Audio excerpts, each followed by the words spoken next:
ఓం సాయిరామ్. ఓం సాయి శ్రీ సాయి జయ జయ సాయి. శ్రీ సచ్చిదానంద సమర్థ సద్గురు సాయినాథ్ మహారాజ్కి జై. సాయిరామ్. సాయిరామ్ అండి. ఎలా ఉన్నారు మన సాయి బంధువులందరూ? బాగున్నారా?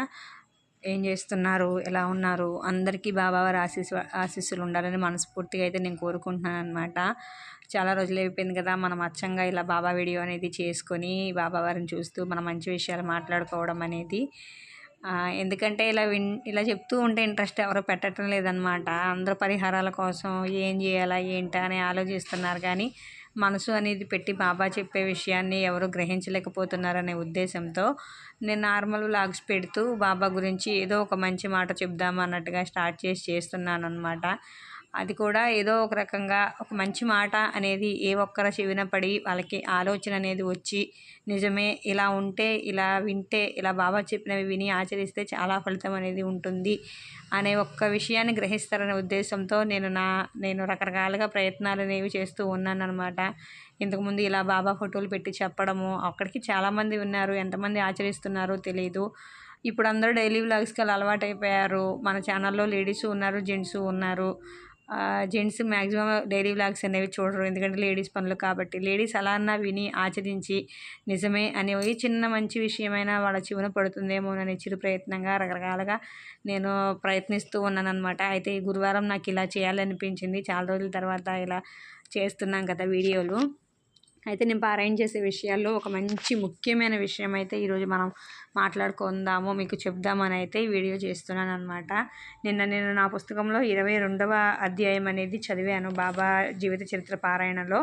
అందులో చాలా మంచి విషయం అనమాట. అంటే అందరి బుక్స్లో అదే అధ్యాయం ఉండదండి. ఆ సందర్భం చెప్తే మీకు గుర్తొస్తుంది. మీ పుస్తకంలో ఎన్నో అధ్యాయమో మీకు అర్థమవుతుంది. నా పుస్తకంలో అయితే 22వ అధ్యాయం అనమాట. అందులో వచ్చిన ఒక చిన్న సంఘటన, అది జరిగింది మనకి బాబా ఉన్నప్పుడు జరిగిన, అది ప్రస్తుతం రాబోయే తరాలకు కూడా చాలా మంచిగా ఉపయోగపడే విషయము. ఆ విషయము మనం గ్రహించగలిగితే నిజంగా బాబా చెప్పే మంచి మంచి విషయాలన్నీ కూడా మనకు నిదానంగా అర్థమవుతాయి. బాబా వారే మనల్ని లాక్కుంటారనమాట. అది కనుక అర్థం చేసుకోకుండా వదిలేస్తే ఇంకా ఎప్పటికీ మనము బాబా వారిని ఒక దేవుడు భగవంతుడి రూపంలోనే కొలుస్తాం, కానీ మంచిగా ఇంకా గురువు అని ఆయన్ని గురువుగా భావించి ఆయన చెప్పినవన్నీ ఆచరించేవి మనం చేయలేమన్నమాట. అదేంటంటే దాము అన్న మీ పారాయణలో పుస్తకంలో దాము అన్న అనే వ్యక్తి యొక్క అనుభవం అనేది ఉంటే మీకు అర్థమవుతుందన్నమాట. అతను ఒకసారి బాబాకి ఒక స్నేహితుడు పత్తి జాయింట్ వ్యాపారం చేద్దామని చెప్పని, ఎక్కువ అవకాశం వదులుకోవద్దు, ఎక్కువ డబ్బులు వస్తాయని అతనికి స్నేహితుడికి ఉత్తరం రాసి చెప్తే, అతను బాబా సేవలో ఉన్నాడు కాబట్టి బాబాను ఒక మాట అడుగుదామని చెప్పనేసి బాబాకి ఉత్తరం రాసి పంపిస్తారనమాట. ఇలా మా స్నేహితుడు పత్తి జాయింట్ వ్యాపారం చేద్దామంటున్నాడు, ఎలా చేయనా వద్దా అని చెప్పానంటే బాబా అనుకుంటారు, భగవంతుడు ఇచ్చిన దాంతో తృప్తిగా ఉండకుండా ఇతడు పై ఎత్తులు వేస్తున్నాడు, అధిక అత్యాశతో ఆలోచిస్తున్నాడు అని చెప్పని వద్దని చెప్తారు. తర్వాత కొన్నాళ్ళకి మళ్ళీ ధాన్యం వ్యాపారం చేద్దామని ఇంకో స్నేహితుడు చెప్తాడనమాట. అప్పుడు ఉత్తరం రాయకుండా డైరెక్ట్గా అతనే వచ్చి బాబా సలహా కోసమని వచ్చి, నేను చేయమంటారా బాబా, ఏం చేయమంటారు ఏంటి, అధిక లాభం వస్తుందంట, వస్తే మీకు కూడా అందులో వాటా ఇస్తాను అని చెప్పని బాబాకు చెప్తాడనమాట. బాబా అనుకుంటారు, నాకు ఈ ప్రాపంచిక విషయాలలో అంటే డబ్బు సంబంధించి భౌతిక విషయాలలో నాకు తలదూర్చడం అనేది ఇష్టం ఉండదు, నేను తగులుకోను అని చెప్పని వద్దు అనే చెప్తారు. సర్లేని అతను చేయడనమాట. అలా వద్దు అని చెప్పి చేయడం మానేసిన తర్వాత, అంటే స్టార్ట్ చేయలేదు ఇంకా, వద్దు అని చెప్పిన తర్వాత కొన్నాళ్ళకి పత్తి వ్యాపారులు నష్టపోతారు, అలాగే ధాన్య వ్యాపారస్తులు నష్టపోతారు.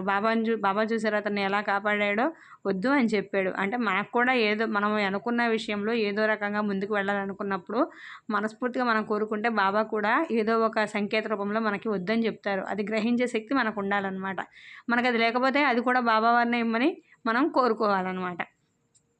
అయితే ఇంకొక చిన్న విషయం ఏంటంటే, అతను తర్వాత అలా నష్టపోయిన తర్వాత ఇంకా నిజమే బాబా నాకు మేలు చేస్తున్నారు, నేను బాబా వారి సేవలో గడపాలి అని చెప్పనేసి పూర్తిగా బాబా సేవకే అంకితం అయిపోతారనమాట. రోజు బాబా సేవ చేసుకుంటూ ఉంటారు. అయితే ఒకరోజు ఆ దాము అనే అతనే బాబా వారి పాదాలు నొక్కుతూ ఉంటే అతని మనసులో 2 సందేహాలు వస్తాయి అన్నమాట. అదేంటంటే, బాబా వద్దకి చాలామంది భక్తులు వస్తున్నారు కదా, వాళ్ళందరూ బాబావారి నుంచి మేలు పొందుతారా అనే ఒక అనుమానం కలిగింది.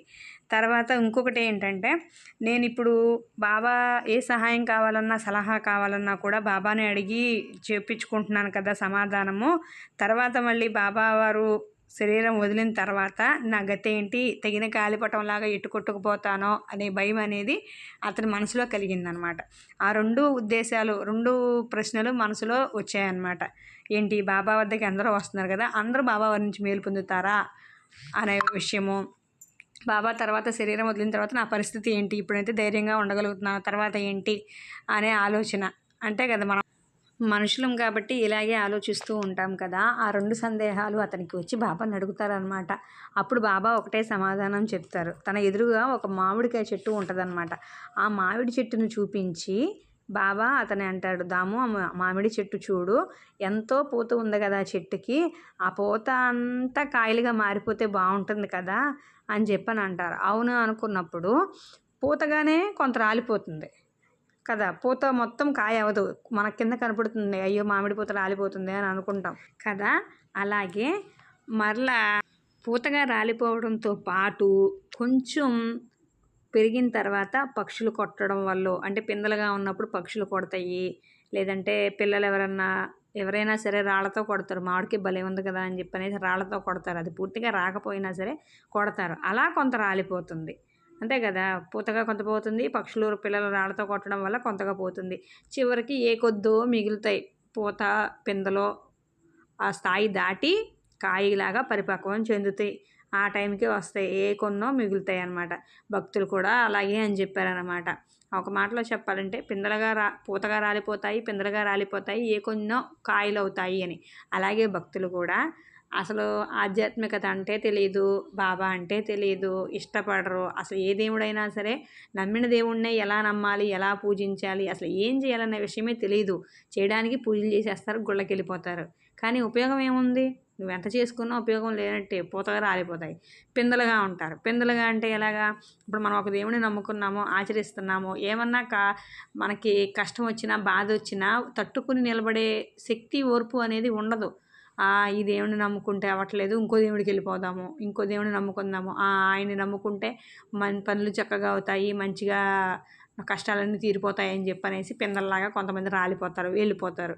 చివరికి మనస్ఫూర్తిగా మనస వాచ కర్మణాన్ని నమ్ముకున్న భగవంతుడు ఎన్ని కష్టాలు వచ్చినా, ఎన్ని బాధలు వచ్చినా, నువ్వే మాకు దిక్కు మొక్కు, నీదే భారం, నువ్వే ఉన్నావు, ఈ కష్టాలను తట్టుకునే బాధ్యత కూడా నీవే ఇవ్వు అని చెప్పని నమ్మకంగా నిలబడిన వాళ్ళు మాత్రమే చివరికి ఏదో రకంగా నిలబడి ఉంటారు. వాళ్ళు మాత్రమే ఆ భగవంతుడి నుంచి లేదా గురువు నుంచి పరిపూర్ణమైన ఉపయోగాన్ని అయితే పొందగలరనమాట.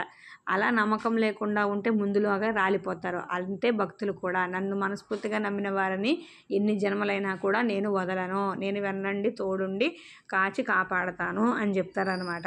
ఇంకా రెండో విషయానికి వచ్చేటప్పటికి, బాబా ఉన్నంత వరకు బాగానే ఉన్నాను, బాబా భౌతిక శరీరం వదిలిన తర్వాత నా పరిస్థితి ఏంటి, తెగిన గాలిపటంలాగా కొట్టుకుని పోవాలా నేను అని చెప్పని అడిగితే ఆ మాటకి బాబా చెప్తారు, ఈ భౌతిక శరీరము తర్వాత కూడా నేను అప్రమత్తంగానే ఉంటాను, భక్తుల రక్షణ అనేది నా సమాధి నుండే వెలువడుతుంది, సమాధి నుండే నేను అన్ని కార్యాలు నిర్వహిస్తాను, నా ఎముకలు మీ యోగక్షేమాలను కోరతాయి అని చెప్తారనమాట. అంటే బాబా కూడా ముందు నేను శరీరంతో ఉన్నప్పుడు కన్నా శరీరం విడిచిన తర్వాతే ఎన్నో లీలలు అనేవి చూపిస్తాను అని చెప్పని మనకు అధ్యాయాల మొదట్లోనే చెప్తూ ఉంటారనమాట.